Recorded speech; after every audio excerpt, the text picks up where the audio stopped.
In the MLB, we have the National League, we have the American League. In the NBA, we have the East, we have the West. But in the NFL, we have the AFC, we've got the NFC. Last week, we went ahead and talked about our predictions on the NFC. This week, we're going to talk about the AFC, who is the winner of 6 out of the last 10 Super Bowls, hoping to make it 7. I'm your host, Matthew Reardon, and this is the Snap Count Show.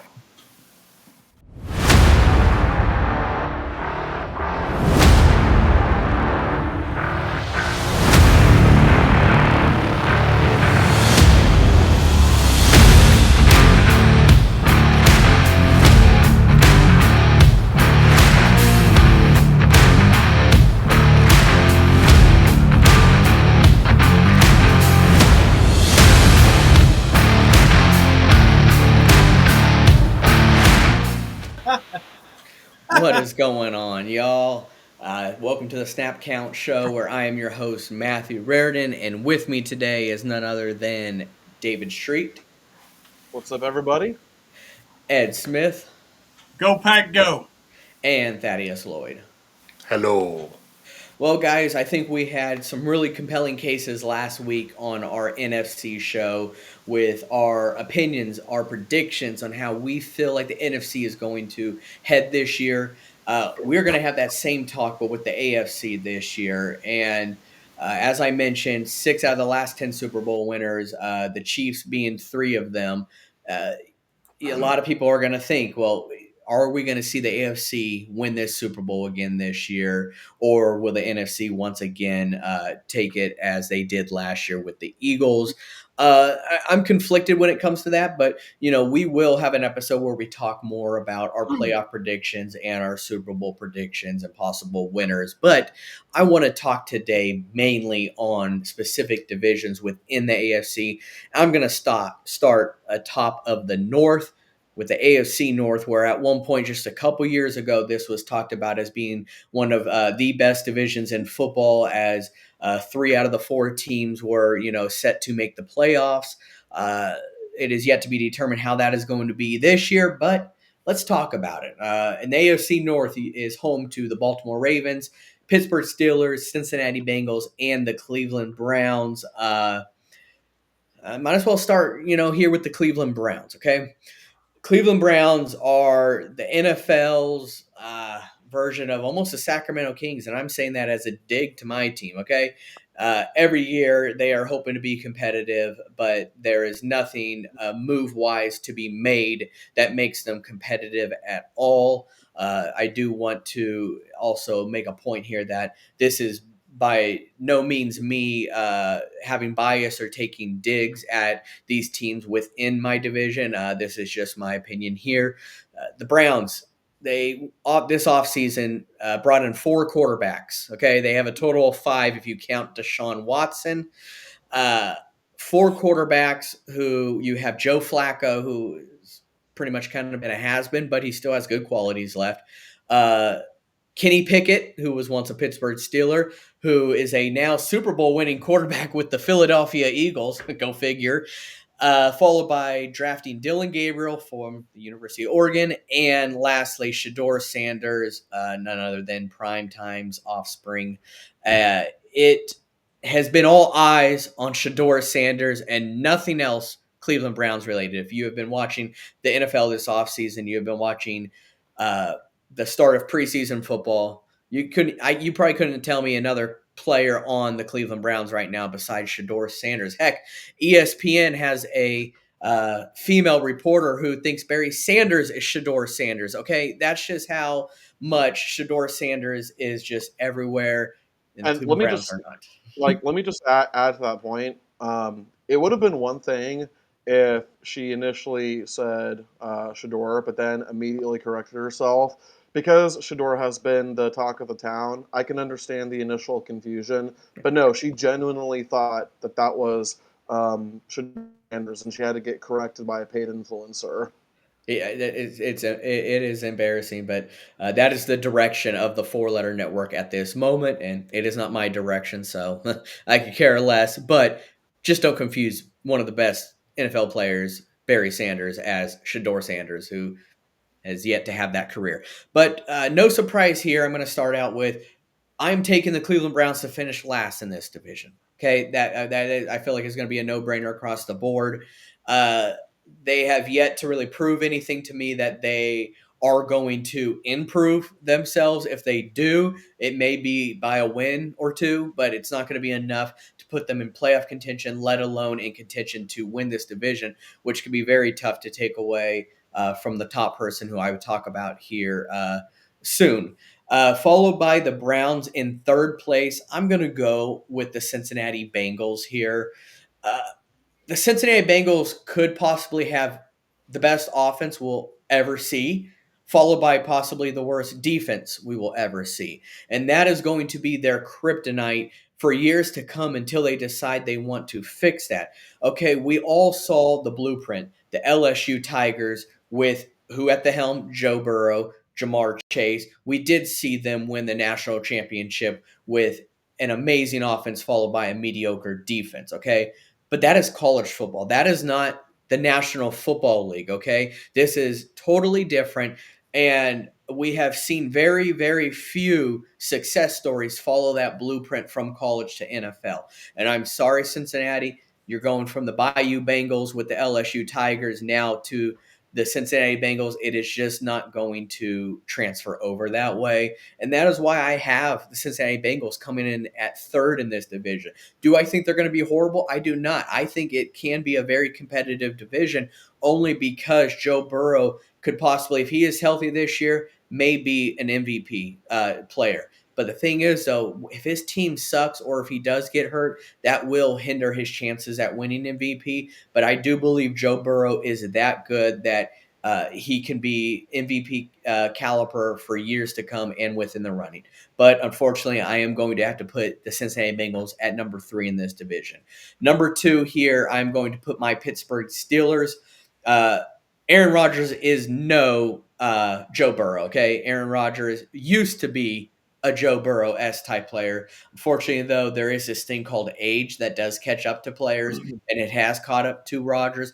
But one thing that Rodgers has that I don't believe will ever go away, maybe you could credit it to his ayahuasca Joshua Tree trips, it is his football IQ. Mike Tomlin had went on quote talking about this very week about Aaron Rodgers still has the best football IQ in the game.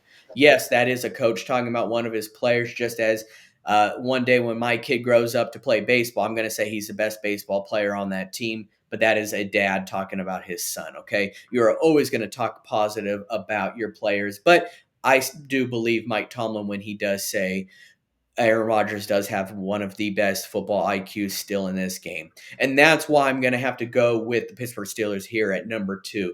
Aaron Rodgers is a legend. He is a future Hall of Famer. And if he could bring a glimmer of that football IQ and that talent that he once had, he still has a cannon for the arm. I think you throw the ball up to DK Metcalf 50 times out of 100, he's going to come down with it. I like those chances, as well as Darnell Washington, who has proven to be a freak on that offense. But it wouldn't be Pittsburgh without talking about that defense. TJ Watt just signed his extension. He's happier now. Followed by bringing in Jalen Ramsey this offseason, who may not be his once all-pro self, but he still brings a lot of talent and a lot of experience to this young defense with Joey Porter Jr. So I like Pittsburgh's chances. AFC North is not an easy place to play, but I think that the Steelers have enough taste in their mouth when it comes to that. No shocker here. My number 1 seed in the AFC North is going to be the Baltimore Ravens. The Baltimore Ravens were by far probably the best team in the AFC last year. And that was because of Lamar Jackson, MVP type of quarterback there. And the addition of Derrick Henry, their defense is always stout, but it's not going to be their offense that wins it this year, guys. I really believe their defense is probably going to be the best in the NFL. This draft, they told the whole world who they were looking after, and guess who they got? That exact person in Malachi Starks. They told you, we want this guy from Georgia, and he fell right into their hands. Malachi Starks and, Kyle Hamilton. Hamilton. Yeah, I mean that's an insane uh, backfield right there on the defense, followed by, of course, none other than Roquan Smith at the linebacker. I just think that their defense is going to be probably the best in the NFL, and I think really is going to just help them get over the top overall. And I think they may end up having the best record in football when it's all said and done. I just think they're that talented. And Lamar Jackson, we all seen it. He is Mr. Regular Season. So if he's continuing to show that, I'm going to believe it. So I've got Ravens at 1, followed by Steelers at 2, Bengals at 3, and Browns at 4. Ed, where are you seeing the AFC North this year? I'm seeing the AFC North be exactly what the AFC North has been. It's the same order that we've seen over and over and over again for this division because Cleveland is either the stupidest franchise in football or just completely snake bitten and they can't figure out how to get out of it, how to get the poison out. That's that now that I say that, that really solidifies what Cleveland has been. It's a team that doesn't know how to get the poison out. Because ever since, we're still talking about when they came back into the league, they have not been a fruitful franchise this entire time. So they've become the doormats of the other three teams. The Bengals, they made it to the Super Bowl a few years ago. They caught lightning in a bottle. They're not to the point where they should be above the Steelers and the Ravens. Two of the most uh, culture driven teams in the NFL. And you guys have heard me say this over and over again. Culture is built from the top down, and the winning culture that both of these franchises have, they that's what keeps them where they are. They are so consistent from the top to the executives to the coaching staff to the players, just making sure everybody buys into the same idea and moving forward. Now, with the changes that Pittsburgh has had, this is where the in my opinion, it gets a little wonky. Having Aaron Rodgers, who is not really a Mike Tomlin type of player, come in and just be handed the offense, I don't see how that really meshes long term. And we say long term, this is probably Aaron Rodgers' last year. But then you also bring in DK Metcalf, that he's supposed to be some savior or of the wide receiver position. I don't see him being that. It's just so many variables when it comes to Pittsburgh. But Baltimore, we know who they are. They know who they are, and they're just going to steamroll their way into being the leaders of this division, and you really can't convince me otherwise. Absolutely. And keep in mind, Baltimore was that 2 point, conversion away from meeting the Chiefs in the AFC Championship game. And a guy like Mark Andrews usually, makes those plays. I think this year, if they can make those plays, and we could very well see them in the AFC Championship game this year. David, what are you seeing in the AFC North?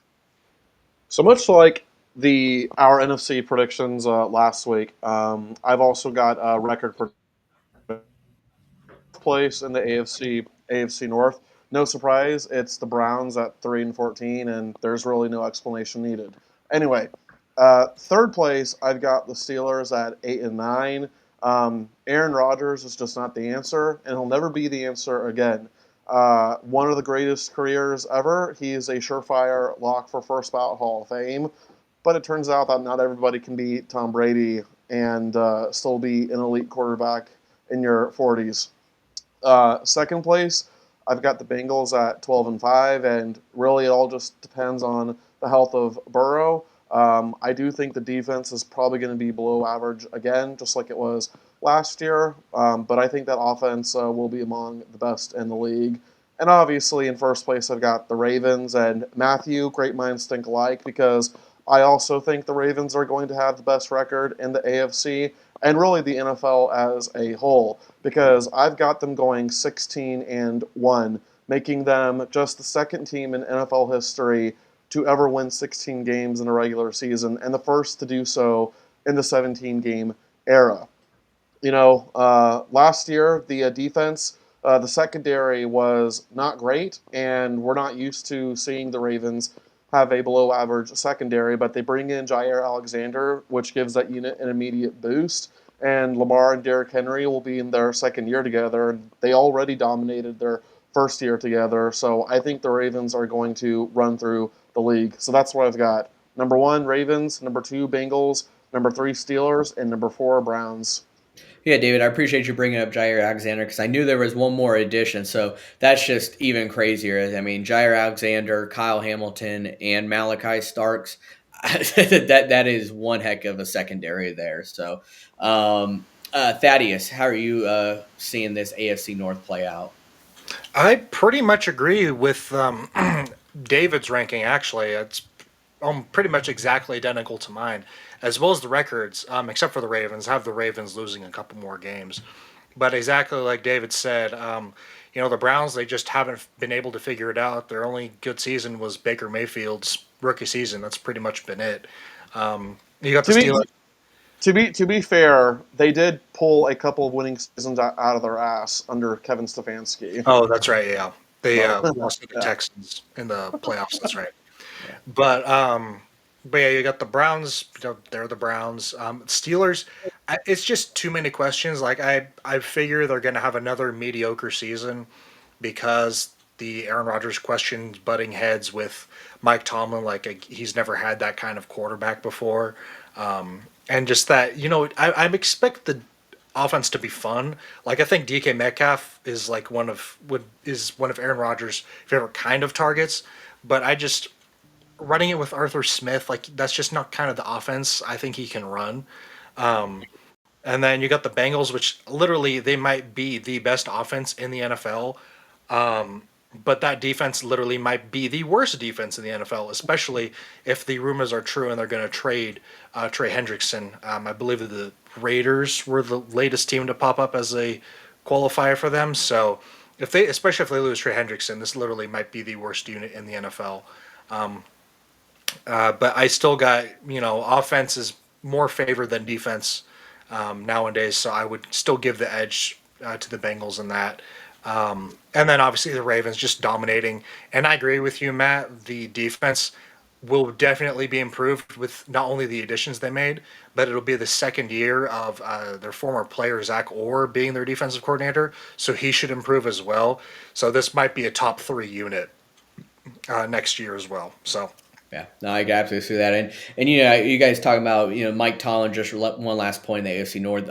Mike Tomlin with Aaron Rodgers.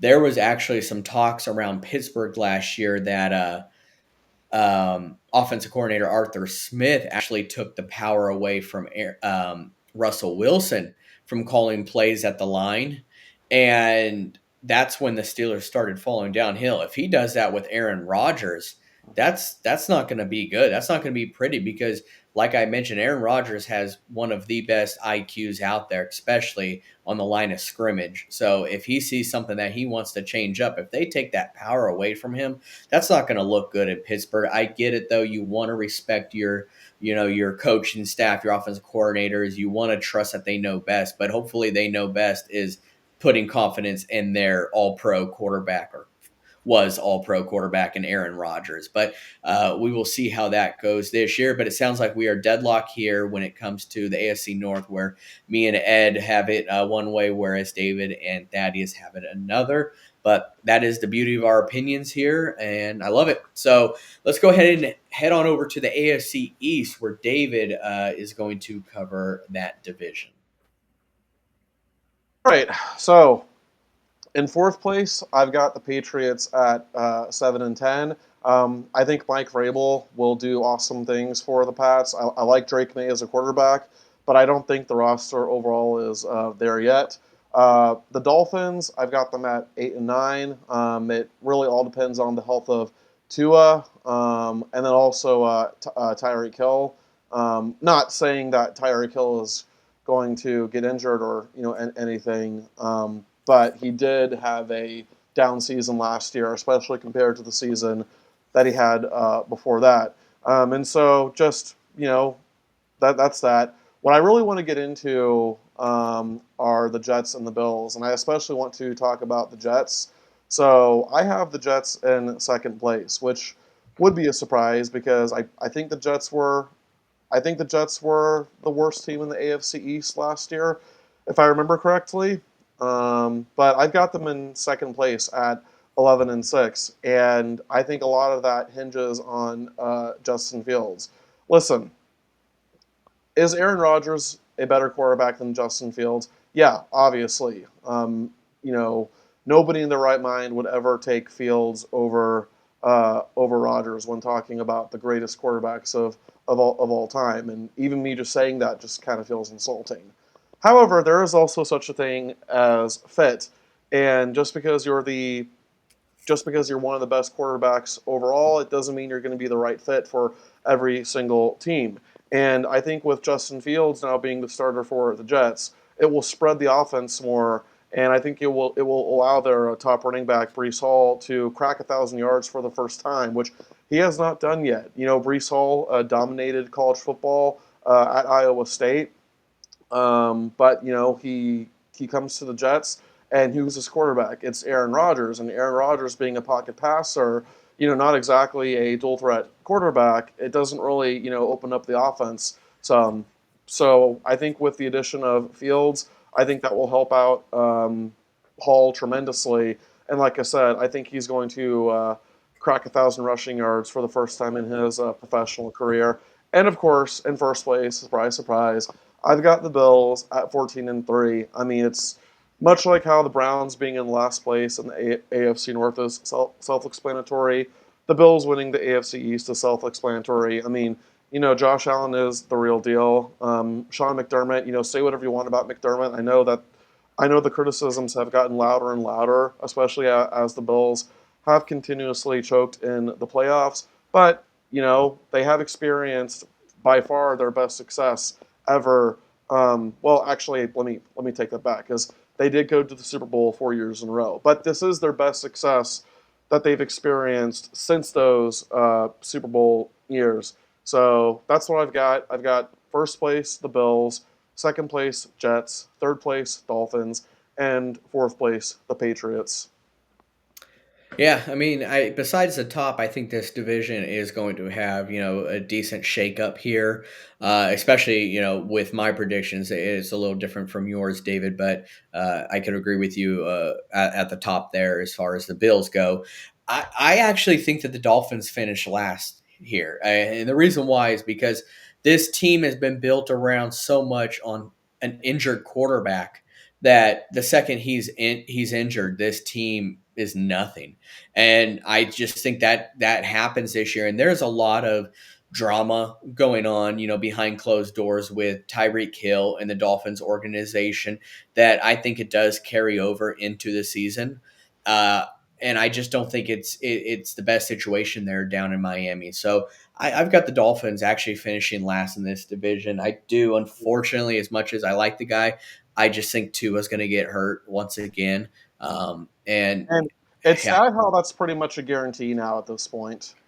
it's tough to when you have so much pride, and uh, I think he should have, hung it up after all those scary injuries a couple years ago. But he took those Brazilian jiu-jitsu lessons. It's supposed to help him fall easier, and therefore it rejuvenated his career, according to him. But uh, I just hate it that I feel like he is going to get hurt again. But that's why I got the Patriots finishing last, and this is where things get even more interesting. I've got the Jets at 3. Wait, Uh, I thought you had the Dolphins last place. my bad. I don't know. I was looking at the Patriots on my paper. Sorry. Dolphins at last. Jets in third. Uh, yes. They got the addition of Justin Fields, and I do think that that is helpful. And Garrett Wilson is a freak. I like the backfield that they have. We talk about the backfield up in Detroit with David Montgomery and Jameer Gibbs. I think this Jets backfield, if their offensive line could really hold up, this backfield with Brees Hall and And Braylon Allen, I think, is actually very talented. Braylon Allen is a humongous running back there. I don't know if you guys have noticed just how big he is, but I think that they offer a nice duo there that I think that's something to keep an eye out on. However, though, I just don't think the Jets, they are still going to be the New York Jets at the end of the year. That's why I've just got them at 3. I think the Patriots make a decent jump up here to second.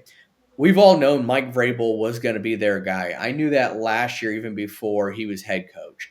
Mike Vrabel was destined to be their guy, especially when Tennessee let him go. He's there, and I think he brings a new culture to this team. And we saw him breaking up fights. I mean, this is the Mike Vrabel we know. And I think him being back in New England does bring a spark to this team. And I think Drake May is actually going to have a pretty decent year this year. This division just to me is not going to be super tough unless you're playing the Bills. So Patriots at 2, followed by the Bills at 1. There's no surprise there, David, just like you alluded to. The Bills own this division, and they're going to continue to own this division until something changes. I just don't see that change coming anytime soon. I do want to, yeah. just real quick, you mentioned Mike Vrabel, and I want to make this point. I recently saw a interview where Mike Vrabel was being asked about being let go by the Titans, and he was very professional about it, but you could just tell deep inside that he was pissed, that he was seething about it. So okay. Can you blame their him? loss.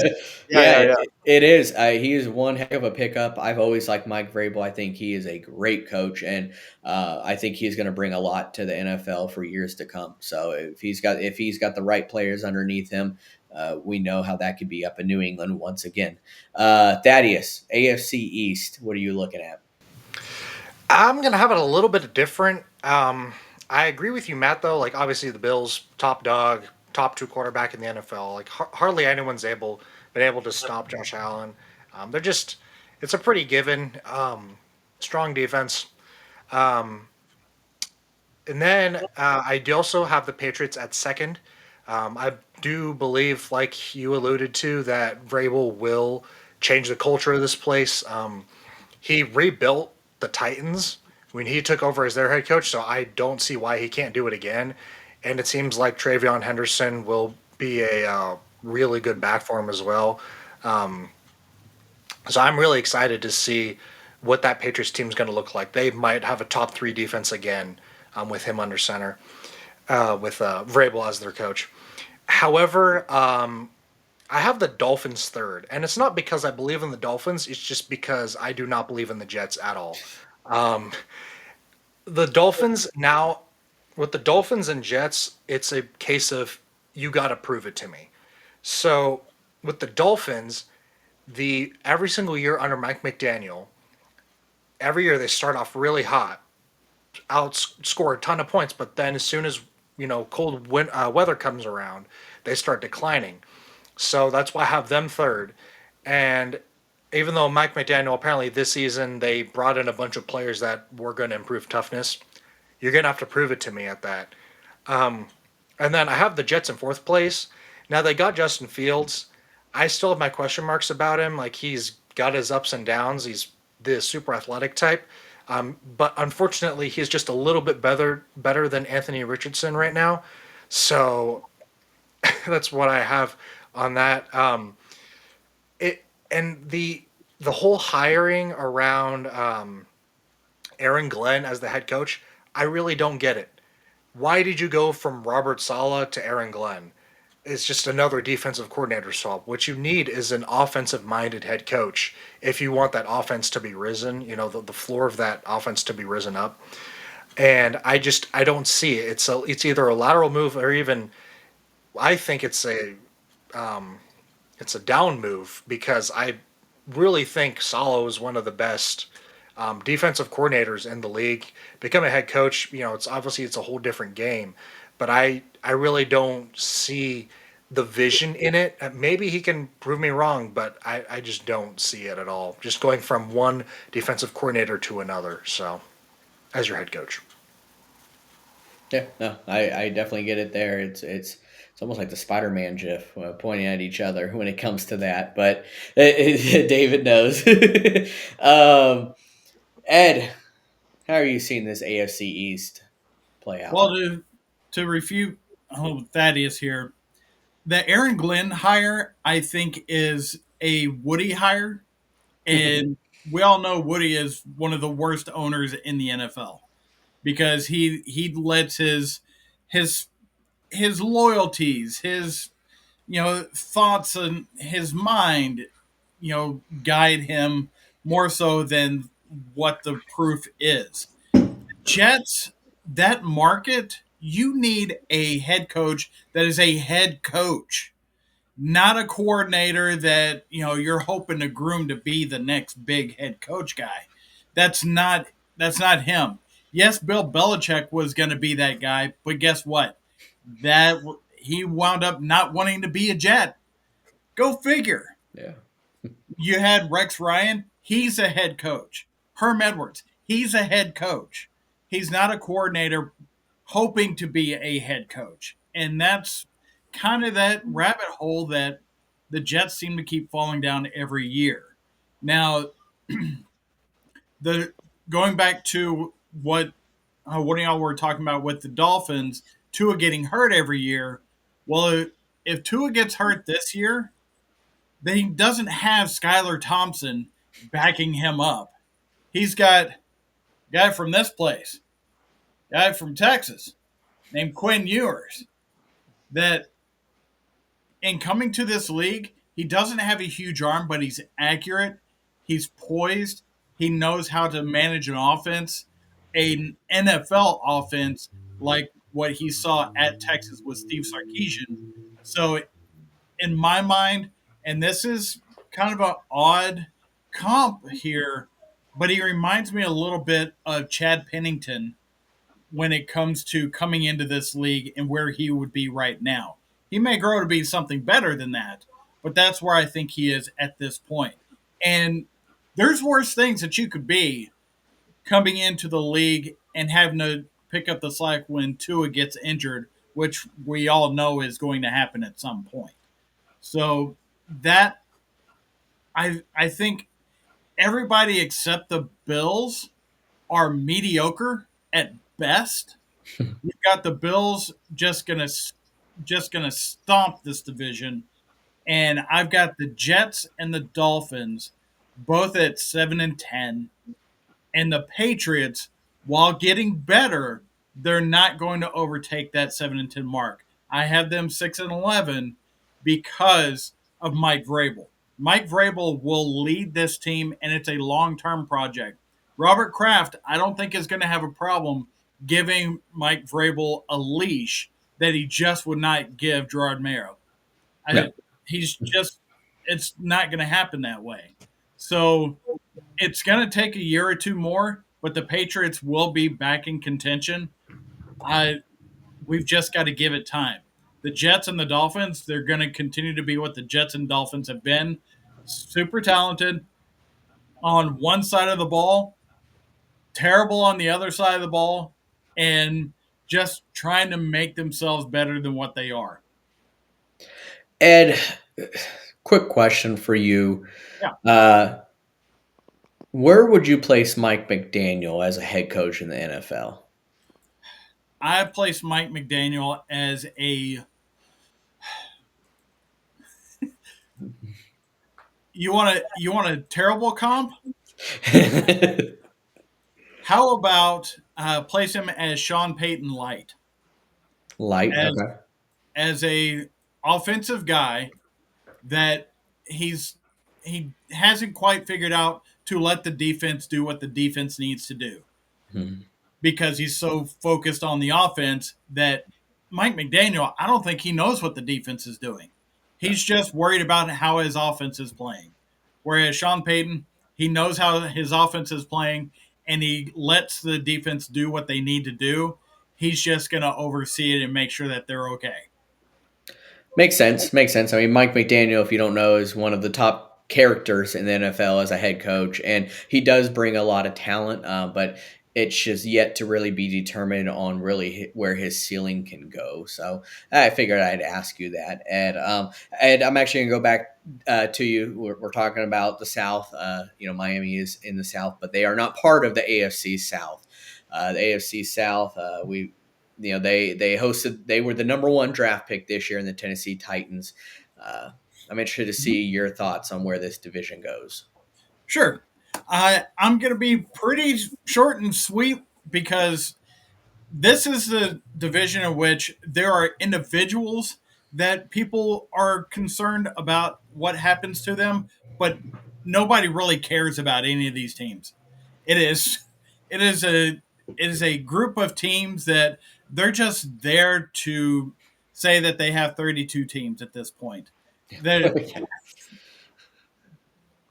the Texans, they're going to take this division pretty handily, in my opinion, because they got Bobby Slowick out, who I'm hearing reports that he lost the locker room, the offensive meeting room, toward the end of last year, and it was not a pretty sight, limping to the finish line. And that combined uh, with CJ Stroud, taking that sophomore punch uh, and dropping down a little bit, he's going to come back and be a little better than he was last year. You've got Nico Collins, who is a number one receiver. You went out and got both wide receivers from Iowa State in the draft. And so you've got some continuity within that room that are all learning together. And I think that's going to be a uh, good concept down the line as we get closer to the end of this year, because they are going to be more cohesive than just a random collection of guys. When it comes to these other teams, I've got the Texans at 12-5. That's going to run away with this division. They are going to double up who I think is going to be next.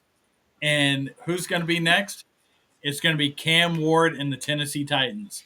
He Yes, they are in the power rankings as the worst team in the AFC, but I think Cam Ward is the type of quarterback, the type of leader, and uh, they brought in Tyler Lockett. They've got Tony Pollard in the backfield. They've got some pieces for him to work with and to create some magic, and just have that factor, kind of like when Russell Wilson came into the league. That's what I'm looking for out of Tennessee this year. When it comes to the Colts, they went out and got a Swiss Army knife at tight end in the draft in Tyler Huntley, and they went out and got Danny Dimes from the New York Giants so he could miss receivers Indianapolis too. You know, and then Anthony Richards, who can barely hand off a ball, let alone throw a swing pass to one of them, to a running back.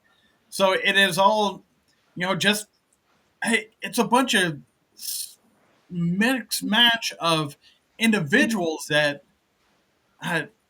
people are interested in, but nothing that's going to be of substance for a full football team. And the worst offender of all on that is the Jacksonville Jaguars by getting Travis Hunter in the draft. Is he going to play offense? Is he going to play defense?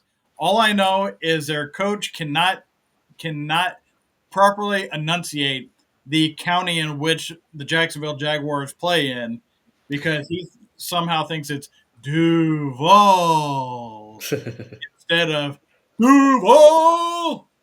So this is a division that, if you don't watch a game, consider yourself lucky. David, I haven't heard from you in a minute. You want to rebuttal and talk about the AFC South? So, in fourth place, so Ed obviously has a lot of high praise for the Titans. I do not. I've got the Titans in fourth at 4-13. Even with some solid pieces on that roster, this is still a bad roster overall, even with Cam Ward at quarterback. If I may, Go ahead. I've got Tennessee at 6-11. I've got Indianapolis and Jacksonville both at 5-12. Okay, fair enough. It's not like you have this division as a top division in the NFL. No, not at all. Yeah. Gotcha. Okay. I've got the Titans at 4-13, in third place at 5-12. Folks, the Anthony Richardson experiment is over. It's done. I think the biggest red flag was, I think it was last year when he took himself out of a play because he was too tired. And I don't ever want to talk crap about a football player who played for my school, but that there's no defending that. Like you can't justify that, especially not from a top 5 pick. Uh, I've got the Jaguars at 7-10. Even with the addition of Liam Cohen and just knowing what he was able to do with Baker Mayfield, Baker Mayfield had by far his best career year under Liam Cohen's 1 year as an offensive coordinator. And we've talked about Trevor Lawrence before. I just don't have any faith in Trevor. I mean, if there is any faith, it's a very, very small glimmer. And I've got the Texans and guys, I recall last year, I was wondering who's gonna be the team to kind of dominate the AFC South because, we had the Titans win the South a few times, and then I think the Jags took it once or twice, and then the Texans took it. Well, now it's pretty much firmly become the Texans' division, so I've got the Texans winning at 12-5. Much like Josh Allen being by far the best quarterback in the AFC East, CJ Stroud is by far the best quarterback in the leading that. So number 1 Texans, 2 Jaguars, 3 Colts, and 4 Titans. All right. Thaddeus, how are you seeing it? Like a lot of people, I also think this division is probably the worst division in the league, or at least second worst division. But I also got the Texans at 1. Although I don't think they're going to do as well as some people will. I think they're going to barely scrape by on winning this division. As far as like win totals go, I'll actually put my records out here. I have them going 9-8, winning this division. I just think the loss. I think that defense is actually going to get better. Like D'Amico Ryans is actually a really good coach. That defense is incredible, but just the loss of Laramie Tunsil just gives me a lot of cause for concern because he was their one good offensive line. It's kind of like the situation in San Francisco as a 49ers fan. Without Trent Williams, that offensive line is just bottom 5. And I felt that was the same way for the Texans. And he's gone. He's now in Washington. So you got your cornerstone left tackle gone. That's just a really big cause for concern for me. But I still have them winning the division. Second and third, I've got the Titans and the Jags tied at 6-11. Like Ed was saying, each of these teams have powerful individuals, but the teams overall just aren't that great. I want to see Cam Ward. I'm excited for him. So I think they're going to do better than what they were last year. But the Jags, man, I can't believe in Trevor Lawrence at all. It's gone too long. What's Travis Harden going to play? Yeah, he might make a difference in a game or two, but it's really not going to change that much because the real game changer is that quarterback position. And if you just don't have a good quarterback or at least an elite roster around him, you're not going to do very well. And then I have the Colts at the bottom at 3-14. I mean, I honestly think Daniel Jones is a better quarterback than what some people are saying. He's still not a good quarterback, but he's better than Anthony Richardson at this point. But I really don't have a lot of faith in the Colts. And again, they have good individual players. Jonathan Taylor, if he's not hurt, is a top running back in this league. And the defense is not too shabby at all, especially getting who was it? The cornerback from my 49ers, Charvarius Ward. So that defense is going to be, I think fair, but I just don't have a lot of faith in the offense at all. So, yeah, that's why I have the South. Yeah, I'm going to sound a little contradicting here, but I think it's safe to say that the Texans are probably the overall most talented team in the AFC South. And, but I don't have them winning this division. I am like you, David, and once again, this is going to sound very, very contradicting, but sometimes you have to go with your gut here. But I can't put a whole lot of faith and trust in Trevor Lawrence, but something's telling me they win the division this year. I don't know why. Maybe it's the addition of Liam Cohen, or it's the fact that Trevor Lawrence needs to live up to his end of the deal. They gave him a big contract for a player who hasn't shown much results at all. I felt like it was kind of a premature contract, and now look at how he's playing since then. But it's not even the addition of Travis Hunter. To me, it's Brian Thomas Jr. I think Brian Thomas Jr. could be a top wide receiver in the NFL. And I said that when he was at LSU. I saw the talent there, and we all know LSU has produced top three of the best wide receivers in the NFL right now with Justin Jefferson and Jamar Chase. Can Brian Thomas Jr. be up there as well? Possibly. It's going to take a while, and it's hard to compare him to Jamar Chase because he is the best receiver in the NFL. But Brian Thomas Jr. shows those attributes, and yes, like you guys also alluded to, it has to be the quarterback that gets in the ball. He can't do it all himself. We'll see what Sunshine can do down there. Liam Coleman, hopefully, maybe he helps him out. But the defense isn't too shabby either. I mean, Josh Allen on the defense, the other Josh Allen, Josh Hines Allen, for the Jacksonville Jaguars, has always been a great edge rusher ever since he came out of Kentucky. So him and Walker on the defensive side, I think, can cause a lot of issues for opposing quarterbacks. But I got the Jags surprisingly taking this division only by a game over the Texans, coming in at 2. The Texans, they are, like I said, probably the more talented team in this division. So yes, it does sound contradicting there, but I got Texans at 2, followed by the Titans at 3. I do think, just like you said, Ed, Cam Ward brings a new type of funk to Nashville. There is something about him that is going to provide a spark to this team, and not like a spark that's going to take them to the playoffs, but a spark that's going to help them improve from last year. And I mean, I don't know if you guys saw the report earlier this week, but they're ready to fire Callahan last year. They were about done with that experiment. So he's going to want to do a bit better for them down in Nashville, and followed by, no shocker here, the Colts at 4. Daniel Jones is not the answer. I just feel bad for Jonathan Taylor. Jonathan Taylor is one heck of a talent that unfortunately is probably going to be wasted down in over in Indy. Thaddeus, AFC West. This is going to be one interesting division, and I'm really interested to hear what all you guys have to say. But Thaddeus, I want to start with you here.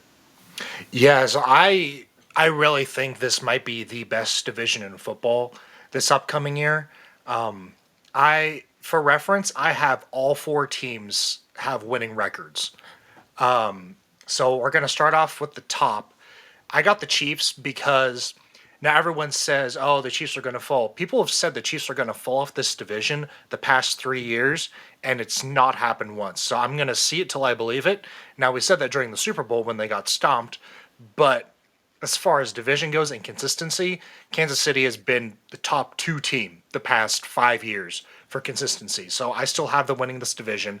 That defense, Spagnuolo, elite. Patrick Mahomes, elite.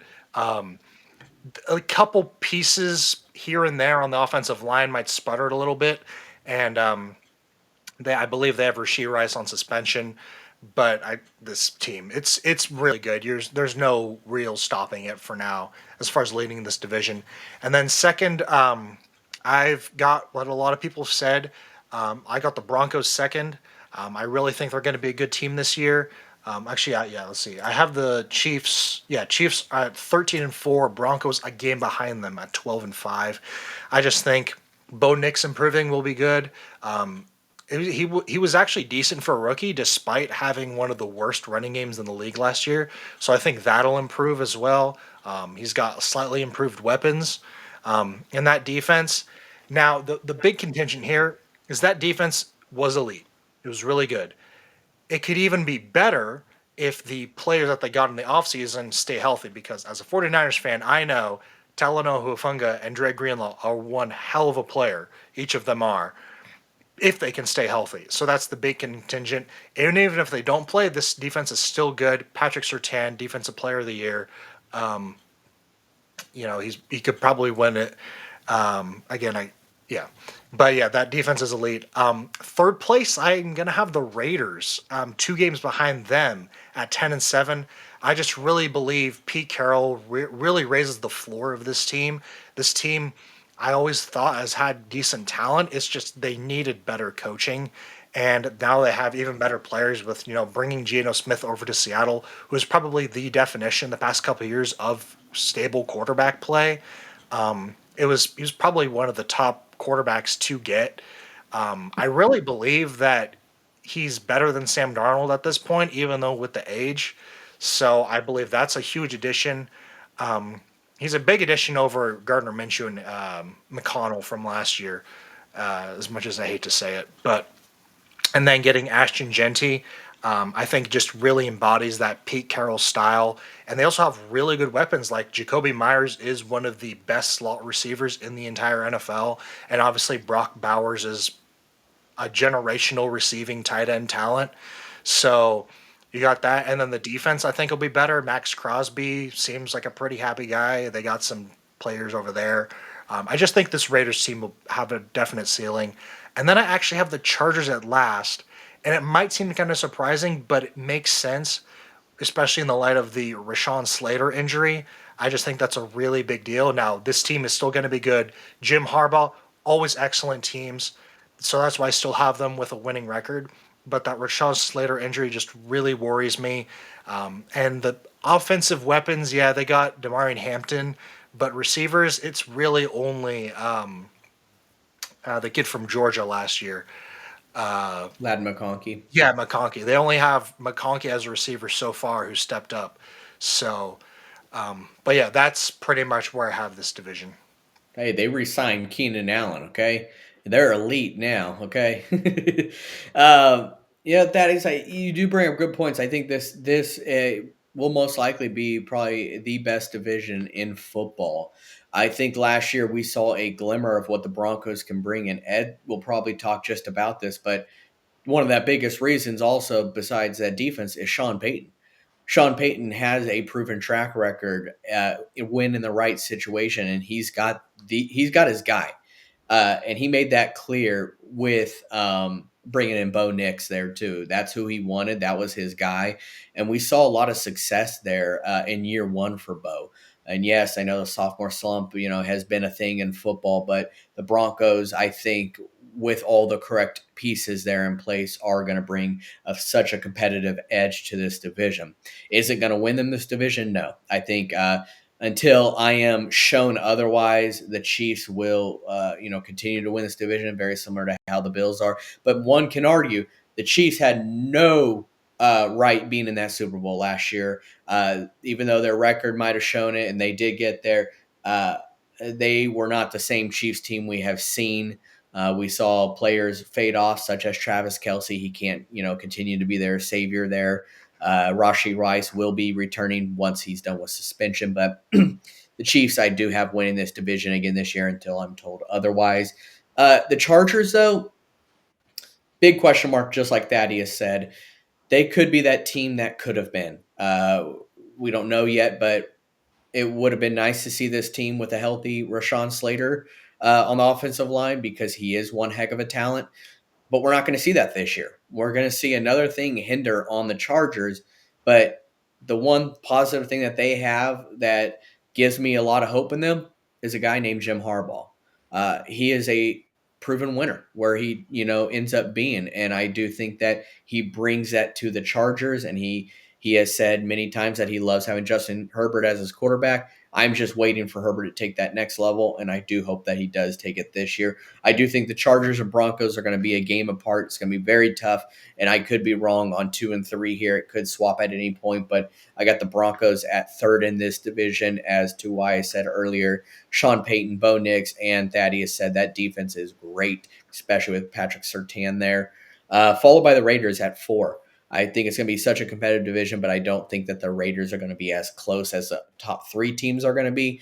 But I do see the Raiders being at possible 500 type of team with our favorite coach who loves to just chew gum and wear his khakis. I don't know. Do khakis go well with Raider black? I don't know. I'm gonna have to see how that goes. But Pete Carroll, not sure if you're going to be the answer down there, but they did bring in a lot of great weapons, and Brock Bowers is that guy, and I'm going to continue to say that because he is that guy. He's just that good, but he's only a tight end. That's all I'm going to say. David, what are your thoughts? Yeah, so my standings prediction for this division are pretty much the complete opposite of Thad's. So let's go through them. In fourth place at 6-11, I've got the Raiders. I think Pete Carroll will improve the team. Obviously, Brock Bowers is great, arguably the best tight end in the NFL right now. But they're still going to be a last squad. Third place, 10-7, I've got the Chiefs. That's right.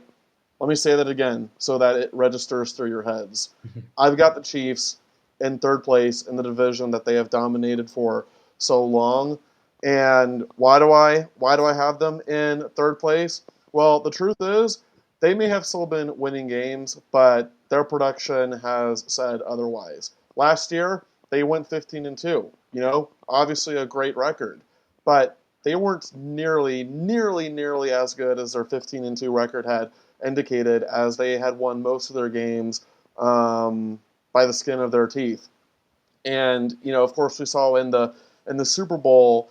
I think that was the worst Super Bowl loss of the Patrick Mahomes, Andy Reid era. Now I know technically they lost to the Bucs a few years prior by 22 points, but let's keep in mind that when both teams' starters were in, the Eagles were up 40-6, and it was only when their backups came in that the Chiefs were able to score 12 unanswered points, or wait, what's 16 unanswered points, right? Um, and and I don't think this is going to be a case where, oh well, that loss is going to fuel them and they're going to want to get revenge. No, I think that painted a clear picture of where the Chiefs were and where they are right now. Travis Kelce is aging. Who's their best receiver? Xavier Worthy. And listen, Patrick Mahomes has had a great career, but Patrick Mahomes has kind of downgraded in the last couple of years. You may think I'm crazy, but look at the evidence. It's all there. He was horrible in the Super Bowl, and he has not been that good. But all in all, they're still talented enough to have a winning record, so that's why I have them still winning 10 games. I've got the Broncos at 5. Great defense. Patrick Surtain, the third, I think, not junior, the third. Obviously, with him winning Defensive Player of the Year, one of the best defensive backs in the NFL. Sean Payton's a great coach, and I think Bo Nix surprised everybody with how efficient of a season he had. And so, obviously, in first place, it was really hard for me to decide between the Chargers and the Broncos who I want to win the division, because I think both teams have great defenses. But for me, it just came down to I like Justin Herbert just a little bit more than than Bo Nix. When it comes to the Chargers, you said Matthew. Jim Harbaugh is a phenomenal head coach, and they've got one of the best defenses in the league. They've got a rising star in Ladd McConkey, and I want you to clip this. The Chargers have surpassed the Kansas City Chiefs for the best roster in the AFC West. Let me say that again. The Chargers have surpassed the Kansas City Chiefs for the best roster in the AFC West. So that's that. David, I couldn't be any more proud to hear, the 2 top teams in the AFC West are ran by Oregon Duck alumni at quarterback. It brings tears to my eyes. It's awesome. All right, go Ducks. I do. Yeah. I do want to make just one last point before we get to Ed. Something that I've noticed about Jim Harbaugh is that despite being an offensive-minded guy, teams under him always have the best defenses. the 49ers had a top three defense under him. When he was at Michigan, Michigan had one of the best defenses in the league, or in the country, excuse me. And then last year, the Chargers had one of the best defenses. They had a top five or top 10 defense. So he may not be a defensive minded guy, but he obviously knows how to hire defensive personnel. So. Yeah, I mean, he brought the squad over from Michigan, but Ed said this earlier when he talked about the Jets. Jim Harbaugh is a head coach, and that's what makes him great. He's not a coordinator hoping to be a head coach. He is a head coach, and I think the players love and respect him. So that's just how I feel about Jim Harbaugh. But Ed, I really can't wait to hear your response to this AFC West and what maybe surprises you have. Well, thanks for stealing my thunder because I was going to make that exact point. Damn it. Sorry. But isn't it funny how we talk about the AFC West being the best division in football, and overall, it's the best collection of head coaches in football in the NFL. Yeah. When you go to Sean Payton, I mean, these are all, Super Bowl at least playing head coaches. Jim Harbaugh still hasn't won his because he was with the because he lost to Big Brother. Yeah, he lost to his brother. But this is a great coaching triumvirate for a division. Now, when it comes to trying to rank these out, I'll start from the bottom. I absolutely don't believe in Las Vegas whatsoever. I have zero faith in Pete going down first year and turning that into a above 500 club. I just don't. There's too many variable pieces from too many contracts the that Mr. Bad Hair himself, Mark Davis, uh, decided to sign these guys long term for, and then try and backfill pieces after that. It just doesn't seem to mesh. Yes, there's individuals that long term are really good players, but I don't think they have the roster as a whole that is going to be able to compete with the rest of this division. I've got them at 4-13. I just have no faith in the Raiders right now. I do have a tie for second place, and that's going to be between the Chargers and the Broncos. They are so evenly matched right now. You mentioned this before about Jim Harbaugh's defenses. He, as a head coach, knows how to not lose games. That is the difference with Jim Harbaugh compared to a lot of these other head coaches in this league. He knows how to not lose games better than almost anybody else than his brother. It is uncanny the way that they think about these things. And with Sean Payton, he knows how to go out and win games as a head coach. So it really is the yin and the yang between these two. Yes, Bo Nix is coming into his second year. He was their leading rusher last year. He can't continue to do that and take step forward, make strides forward in that offense. He's going to have to get some running back help. Yes, he's a more mobile Drew Brees, but that mobility can be a hindrance if you don't have the speed and agility that you see out of your Lamar Jacksons, even your Cam Wards. You've got to have somebody to hand the ball off to get you those yards. And with the Chargers, Justin Herbert, everybody has seen the talent with him. Who thinks he's talented? I do. I do. But have we seen him actually prove it in a meaningful situation? No, we have not.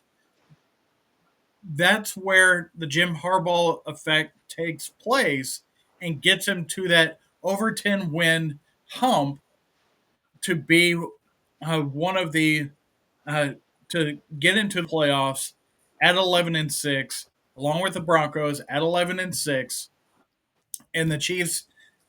I heard this analogy earlier, and it's so perfect for this. The Kansas City Chiefs are going to be the leaders in this division.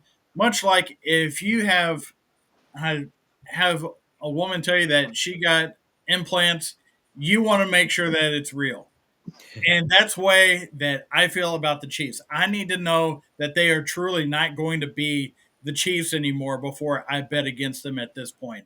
I have them at 13-4, 2 games ahead of the Broncos and Chargers, just because those two teams cancel each other out. Yeah, and the Chiefs, they always manage to find a way to win. Like David said, even last year, it might have been barely, but at the end of the day, wins were wins, and they found a way to pile them up, even though they were not pretty. And most of them, they didn't deserve to win, but they did win the games, and eventually it brought them to the Super Bowl. But we saw that they did not belong to be there. But until they show us otherwise, you have to put all your marbles in the basket for the Chiefs to win this division. But Ed. No, I don't. That's Yeah, why I yeah, have them I know, true. You don't, but like Ed said though, you put on paper without the team names, the Chargers and the Broncos are pretty much the same team. You could pick either or, and you're going to be right because that's how close they are to being That's the same. that's why I had trouble deciding between those two who should be in first place. Yeah, it's gonna So be we're it's gonna all be in agreement. tough. It's gonna be tough there. I mean, we all agreed, I believe. Correct me if I'm wrong, but I think we all had the Raiders finishing last. So I think we do agree there. Did you have them, Thaddeus? I had the Chargers last. Oh, my apologies. So we are not in agreement there, but 3 out of 4 wins. Sorry, Thaddeus, but it's just hard to really see that there. At least this year. So, but the AFC could possibly be up in the air because the Chiefs have always found a way to go to the Super Bowl, but the Bills and the Ravens, they like to say something else when it comes to that, and I fully expect them this year to really say something about it. So keep your eyes out on them, but keep your eyes out on some of these, surprising teams, such as the Titans. Can Cam Ward, the number 1 overall pick, actually make a difference in the NFL for the Tennessee Titans? We will find out.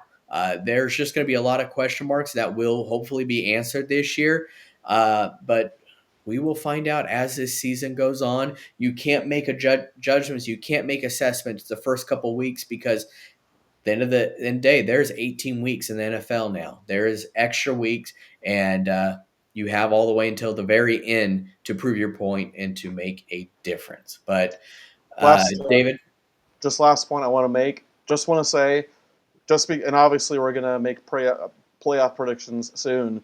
Just because I have the Chiefs as a third place divisional team doesn't mean that I think they're going to suck in the playoffs. Keep in mind the Broncos made the playoffs last year as the third place team in the AFC West, and obviously we all know what the Chiefs are capable of, what Mahomes is capable of when he makes the playoffs. So I think by their standards, they're going to have an average regular season at best. But hey, playoffs are a new season, so we'll see what happens there. absolutely. Sometimes the best football is played in the playoffs, and Steve Spagnuolo always shows up in the playoffs, especially his defense. So it's a different atmosphere. If you've never been there before, you may not play well, but we will see. But that is about all we have today, folks. We appreciate you guys tuning in. Remember to continue to tune in. But until next time, guys, that's the final whistle. We will see you next week.